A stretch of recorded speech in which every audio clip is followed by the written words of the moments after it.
அத்தியாயம் 1. கதையின் ஆரம்பம். வானம் மெல்ல இருளத் தொடங்கியது. கிராமத்து வீட்டின் திண்ணையில் தாத்தா சுப்பையா தன் பேரன் பாலாஜியுடன் அமர்ந்திருந்தார். சுப்பையாவின் சுருக்கங்கள் விழுந்த கைகள் பாலாஜியின் சின்னஞ்சிறு கைகளை மென்மையாக தடவின. சுப்பையாவின் கண்கள் தூரத்தில் தெரியும் பசுமையான வயல்வெளிகளை வெறித்திருந்தன. அந்த வயல்களில்தான் அவரது வாழ்வின் பெரும்பகுதி கரைந்திருந்தது. தாத்தா என்று ஆரம்பித்தான் பாலாஜி. சுப்பையா பாலாஜியை திரும்பி பார்த்தார். குடும்பம்னா என்ன தாத்தா? ஏன் எல்லாரும் குடும்பம் குடும்பம்னு சொல்றாங்க? அதுல என்னதான் இருக்கு? சுப்பையா மென்மையாக சிரித்தார். அந்த சிரிப்பில் அவரது அனுபவத்தின் முதிர்ச்சி தெரிந்தது. வாழ்க்கை ஒரு வட்டம் பாலாஜி. பிறப்புல ஆரம்பிச்சு இறப்புல முடியறதில்ல. அது நம்மள சுத்தி இருக்கிற உறவுகள்ல சுத்தி சுத்தி வருது. என்ன சொல்றீங்க தாத்தா? எனக்கு ஒன்னும் புரியல என்றான் பாலாஜி தன் குட்டி நெற்றியை சுருக்கியபடி. புரிஞ்சுக்குவ, இந்த கதையை கேளு என்று ஆரம்பித்த சுப்பையா தன் இளமை காலத்து கதையை சொல்ல ஆரம்பித்தார். நான் சின்ன வயசுல ரொம்ப துருதுருன்னு இருப்பேன். எங்கப்பா விவசாயம் பார்த்தாரு. நாங்க ஒரு பெரிய குடும்பம். அண்ணன் தங்கைன்னு எல்லாரும் ஒரே கூட்டு குடும்பமா சந்தோஷமா இருந்தோம். வீட்டுல எப்பவும் சிரிப்பும் கலகலப்பும் இருக்கும். அப்படியா தாத்தா? பாலாஜி தன் பெரிய கண்களை விரித்து ஆச்சரியமாக கேட்டான். சண்டை வந்ததே இல்லையா? சுப்பையா சிரித்தார். சண்டை இல்லாம எப்படி? சண்டையும் வரும், சமாதானமும் வரும். அதுதானே குடும்பம். ஒருத்தர் புரிஞ்சுகிட்டு போறதுலதான் அழகு இருக்கு. ஆனா அந்த சந்தோஷம் ரொம்ப நாள் நிலைக்கல. காலச்சக்கரம் சுழல ஆரம்பிச்சது. எங்க அண்ணன் வெளியூருக்கு வேலைக்கு போயிட்டான். தங்கைக்கு கல்யாணமாகி அவளும் புகுந்த வீட்டுக்கு போயிட்டான். வீடு வெறிச்சோடி போச்சு. சுப்பையாவின் குரலில் ஒரு கணம் சோகம் எட்டி பார்த்து மறைந்தது. அப்புறம் என்ன ஆச்சு தாத்தா? பாலாஜி ஆர்வமாக கேட்டான். அப்புறம் நான் தனியாகிட்டேன்னு நினைச்சேன். ஆனா வாழ்க்கை யாரையும் தனியா விடுறதில்ல. உன்னோட பாட்டிய எனக்கு கல்யாணம் பண்ணி வச்சாங்க. அவ வந்தப்புறம்தான் என் வாழ்க்கை முழுமை அடைஞ்சதுன்னு சொல்லணும். இங்க 2 பேருக்கும் உன் அப்பா பிறந்தார். அவனை சந்தோஷமா வளர்த்தோம். அவனுக்கு நல்ல இடத்துல ஒரு கல்யாணம் பண்ணி வச்சோம். அப்புறம் நீ பிறந்த. பாட்டி, உங்க அப்பா, உங்க அம்மா, நீனு இப்ப அழகான குடும்பம் அமைஞ்சிருக்கு. சுப்பையா பாலாஜியின் தலையை அன்போடு வருடினார். அத்தியாயம் 2. புதிய உறவுகள். வருஷங்கள் ஓடின.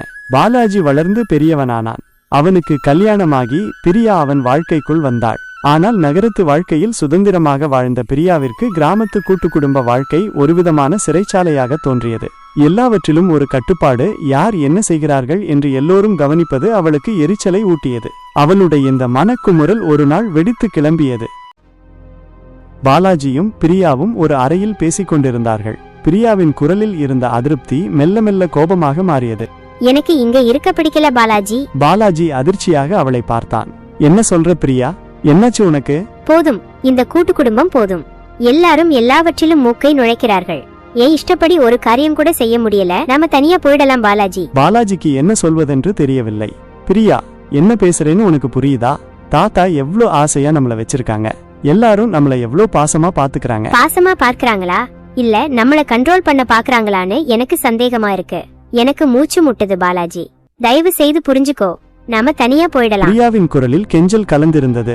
அவர்களுடைய சத்தம் கேட்டு திண்ணையில் இருந்த தாத்தா மெதுவாக எழுந்து உள்ளே வந்தார். அவர்கள் பேசுவதை கேட்டு அவருடைய முகம் கவலையால் சுருங்கியது. என்ன சத்தம் இங்கே? தாத்தா மெல்லிய ஆனால் உறுதியான குரலில் கேட்டார். பாலாஜியும் பிரியாவும் செய்வதறியாது அமைதியாக நின்றார்கள். பிரியா கண்களில் கண்ணீருடன் தாத்தாவை பார்த்தாள்.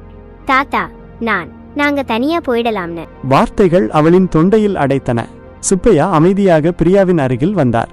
அவருடைய சுருக்கங்கள் விழுந்த கையை அவள் தோளில் வைத்தார். ஏன் பேத்தி, இந்த குடும்பத்துல உனக்கு என்ன குறைச்சல்? குறைச்சல் இல்ல தாத்தா, ஆனா எனக்கு கொஞ்சம் சுதந்திரம் வேணும். என் வாழ்க்கையை நான் என் இஷ்டப்படி வாழணும்னு ஆசைப்படுறேன். சுப்பையா அவளை பரிவுடன் பார்த்தார். சுதந்திரம்னா என்னன்னு நினைக்கிற பிரியா? நீ நினைக்கிற மாதிரி தனியா ஒரு வீட்டுல இருக்கிறது மட்டும்தானா சுதந்திரம்? இல்ல, உன் மனசுக்கு பிடிச்சத பயமில்லாம செய்ய முடியறது சுதந்திரமா? பிரியா பதில் சொல்லாமல் தலைகுனிந்தாள். இந்த வீடு உன்னோட வீடு இல்லையா? இங்க இருக்கிறவங்க உன்னோட சொந்தங்கள் இல்லையா? சின்ன சின்ன பிரச்சனைகளுக்காக நீ இந்த உறவுகளை உதறிட்டு போக நினைக்கிறியா? வாழ்க்கை ஒரு வட்டம் பேத்தி. இன்னைக்கு நீ தனிமை வேணும்னு போனா நாளைக்கு நீ தனியா இருக்கிறியேன்னு வருத்தப்படலாம். அன்பு கிடைக்காத இடத்துல சுதந்திரம் இருந்தும் என்ன பிரயோஜனம்? தாத்தாவின் வார்த்தைகள் பிரியாவின் மனதை ஆழமாக தொட்டன. அவர் சொன்ன ஒவ்வொரு சொல்லும் அவளுடைய மனசாட்சியை உலுக்கியது. அவள் அமைதியாக தரையை பார்த்தாள். பாலாஜி அவளை பரிவுடன் நோக்கினான். அந்த அறையில் கனத்த அமைதி நிலவியது. நான் கொஞ்சம் யோசிக்கிறேன் தாத்தா என்று மெதுவாகச் சொன்னாள் பிரியா. அவள் குரலில் இருந்த பிடிவாதம் சற்று தளர்ந்திருந்தது. சுப்பையா மென்மையாக புன்னகைத்தார். நிதானமா யோசி பேத்தி. எந்த முடிவெடுத்தாலும் அது உன் மனசுக்கும் இந்த குடும்பத்துக்கும் நல்லதா இருக்கணும். அத்தியாயம் 3. மனமாற்றம். அந்த நாள் முழுவதும் பிரியா அமைதியாக இருந்தாள். பாலாஜி அவளிடம் எதுவும் பேசவில்லை. ஆனால் அவனுடைய கவலை நிறைந்த பார்வையும் அவளுடைய கையை பிடித்துக் கொண்டிருந்த விதமும் அவளுக்கு பல விஷயங்களை உணர்த்தியது. அன்று இரவு அவர்கள் இருவரும் படுத்திருந்த போது பாலாஜி மெதுவாக பேசத் தொடங்கினான். பிரியா, உனக்கு என்ன கஷ்டம் இருந்தாலும் என்கிட்ட சொல்லலாம். இந்த குடும்பம் நம்ம குடும்பம். எல்லாரும் உன்னை பொண்ணு மாதிரியும் தானே பாத்துக்கிறாங்க. பிரியா பெருமூச்சு விட்டாள். எனக்கு புரியுது பாலாஜி. ஆனா சில நேரங்கள்ல எனக்கு நானா இருக்க முடியலன்னு தோணுது. எல்லாரும் என்னையே கவனிச்சுட்டே இருக்கிற மாதிரி ஒரு உணர்வு. ஒருத்தர் கவனிச்சுக்கிறது தானே குடும்பம் பிரியா. நீ சந்தோஷமா இருந்தா நாங்க சந்தோஷமா இருப்போம். உனக்கு கஷ்டம்னா நாங்க துணையா இருப்போம். தனியா இருந்தா இதெல்லாம் கிடைக்குமா? பாலாஜியின் வார்த்தைகள் அவளுக்கு புரிந்தது. அவள் வளர்ந்த தனிமை நிறைந்த நகரத்து வாழ்க்கையையும் இப்போது அவள் இருக்கும் பாசம் நிறைந்த கிராமத்து வாழ்க்கையையும் ஒப்பிட்டு பார்த்தாள். தனிமையில் கிடைத்த சுதந்திரத்தை விட இங்கே கிடைக்கும் அன்பும் அரவணைப்பும் எவ்வளவோ பெரியது என்று அவள் உணரத் தொடங்கினாள். மறுநாள் காலை பிரியா தாத்தாவிடம் சென்றாள். அவர் திண்ணையில் அமர்ந்து சூரிய உதயத்தை பார்த்து கொண்டிருந்தார். தாத்தா என்று மெதுவாக அழைத்தாள். சுப்பையா திரும்பி பார்த்தார். அவருடைய கண்களில் ஒருவித எதிர்பார்ப்பு தெரிந்தது. இங்கேயே இருக்கேன் தாத்தா. சுப்பையாவின் முகம் மலர்ந்தது. அவருடைய கண்களில் இருந்த கவலை மறைந்து ஒரு பேரானந்தம் தெரிந்தது. நிச்சயமாய் இருப்ப பேத்தி, இது உன் வீடு. இந்த உறவுகள் உன்னோட சொந்தம். நான் தப்பா நினைச்சிட்டேன் தாத்தா. எல்லாரும் என்னை எவ்வளவு பசமா பாத்துக்கிறாங்கன்னு இப்பதான் எனக்கு புரியுது.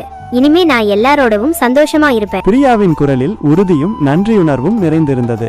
அன்று அந்த வீட்டில் மீண்டும் சிரிப்பொலி கேட்டது. தாத்தாவின் முகத்தில் இருந்த சந்தோஷம் அந்த வீட்டின் மகிழ்ச்சியை மேலும் அதிகரித்தது.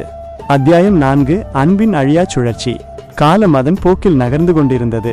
சுப்பையாவின் உடல் தளர்ந்தாலும் அவரது மனதிலும் நினைவிலும் குடும்பமே நிறைந்திருந்தது. பேரன்களையும் பேத்திகளையும் கொஞ்சியும் அவர்களுக்கு கதைகள் சொல்லியும் அவர் தன் நாட்களை கழித்தார். பிரியாவும் இப்போது அந்த வீட்டின் பிரிக்க முடியாத அங்கமாகிவிட்டாள். அவளுடைய கனிவான பேச்சும் அனைவரிடமும் அன்பாக பழகும் விதமும் குடும்பத்தில் மகிழ்ச்சியை நிறைத்தது. ஒருநாள் இரவு சுப்பையாவின் சுவாசம் மெதுவாக குறைந்தது. பாலாஜியும் பிரியாவும் அவர்களின் குழந்தைகளும் அவர் அருகில் கண்ணீருடன் நின்றிருந்தனர். சுப்பையா தன் பலவீனமான கையை உயர்த்தி அனைவரையும் ஆசீர்வதித்தார். அவருடைய உதடுகள் மெல்லியதாக ஒரு புன்னகையை உதிர்த்தன. சுப்பையா மெல்லிய குரலில் பாலாஜியிடம் சொன்னார். நாம் போயிட்டா நீதான் இந்த குடும்பத்தை நல்லா பாத்துக்க. நீங்க எங்கேயும் போக மாட்டீங்க தாத்தா என்றான். பாலாஜி கண்களில் நீர் வழிய. சுப்பையா சிரித்தார். போகணும் பாலாஜி, அதுதான் வாழ்க்கை. ஒருத்தர் போனா இன்னொருத்தர் வருவாங்க. ஆனா அன்பு மட்டும் எப்பவும் இருக்கும் என்று சொன்னார். பிறகு அவரது கண்கள் மெல்ல மூடின. அந்த வீட்டில் சோகம் சூழ்ந்தது. குடும்பத்தின் மூத்த தூண் சாய்ந்து விட்டார். சில நாட்கள் துக்கம் அனுசரிக்கப்பட்டது. அந்த வீடே அமைதியால் நிரம்பியிருந்தது. ஆனால் வாழ்க்கை நின்றபாடில்லை. பாலாஜியும் பிரியாவும் தங்கள் குழந்தைகளை தாத்தாவின் அன்பையும் அவர் போதித்த உறவுகளின் மேன்மையையும் உணர்த்தும் விதமாக வளர்த்தார்கள். தாத்தா சொன்ன கதைகள், அவர் காட்டிய பாசம் எல்லாமே அவர்களின் நினைவுகளில் நீங்காமல் இருந்தது. குடும்ப உறவுகளின் சுழற்சி தொடர்ந்தது. இந்த கதையின் ஆழமான கருத்து, குடும்பம் என்பது வெறும் உடல்களின் கூட்டமல்ல. அது தலைமுறையாக கடத்தப்படும் அன்பு, தியாகம், புரிதல் ஆகியவற்றின் தொடர்ச்சியான சுழற்சி. தனிமனித விருப்பங்கள் குடும்பத்தின் பிணைப்பால் எப்படி மெருகேறுகின்றன என்பதையும், புதிய உறவுகள் எவ்வாறு இந்த குடும்பத்தின் பழக்க வழக்கங்களுடன் இணைந்து குடும்பத்தை முழுமையாக்குகின்றன என்பதையும் இக்கதை காட்டுகிறது. ஒரு தலைமுறை விடைபெற்றாலும் அதன் அன்பும் போதனைகளும் அடுத்த தலைமுறையில் வாழும். இந்த கதை உங்களுக்கு பிடித்திருந்தால் இந்த வீடியோவை லைக் செய்து உங்கள் நண்பர்கள் மற்றும் குடும்பத்தினருக்கு ஷேர் பண்ணுங்க. நன்றி, வணக்கம்.